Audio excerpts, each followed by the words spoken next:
नमस्कार, मेरा नाम खुशनूर है। आप सरिता देख रहे हैं। फूट डालो और राज करो का फार्मूला अपनाकर आखिर भारतीय जनता पार्टी ने महाराष्ट्र के शहरों की म्युनिसिपैलिटियों पर से शिवसेना जो बाल ठाकरे ने खड़ी की थी को हटा ही दिया। ये तारीफ की बात है कि भारतीय जनता पार्टी पूरे 30 साल तक कोशिश करती रही कि वो किसी तरह बाल ठाकरे के बेटे उद्धव ठाकरे को अपनों से लड़ने के लिए तैयार कर सके और फिर सफल हो गई।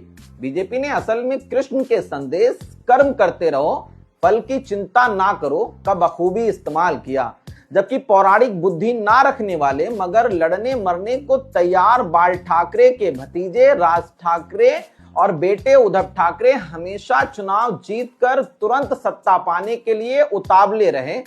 उनकी फल को पाने की इच्छा के चलते शिवसेना में पहले उद्धव ठाकरे और राज ठाकरे में विवाद हुआ और फिर उद्धव ठाकरे और एकनाथ शिंदे में। भारतीय जनता पार्टी के नेताओं ने बचपन से विश्वामित्र का इंद्र का सिंहासन पाने के लिए वर्षों की तपस्या करने की कहानियां मन में बैठा रखी हैं और उन्होंने कभी मंत्री पद छोड़े, कभी मुख्यमंत्री पद छोड़े, कभी विभीषणों और सुग्रीवों को पटाया तो कभी अन्य को विरोधी खेमे में फिट किया। बीजेपी ने दूसरे राज्यों में भी ऐसा ही किया है, पर महाराष्ट्र ऐसा उदाहरण है जहां परिवार के लोगों एक ही मां के बेटों को आपस में लड़ाने की संस्कृति का 21वीं सदी में जमकर इस्तेमाल किया गया। मुंबई म्युनिसिपल कॉरपोरेशन का बजट बहुत बड़ा है और जमीनों को लेकर उसके अधिकार अपार हैं। इस पर कब्जा शत्रुओं के नाश के लिए ब्रह्मास्त्र है।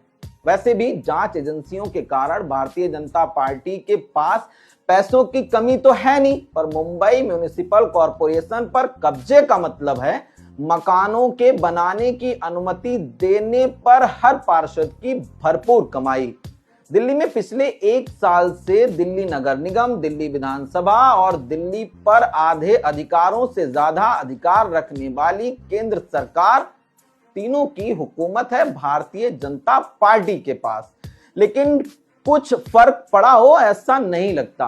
महाराष्ट्र के नगर निकायों पर भारतीय जनता पार्टी का कब्जा होने पर शहरियों को तो कतई फर्क नहीं पड़ेगा, पर हर मंदिर में तेल की जगह घी के दिए जरूर जलने लगेंगे।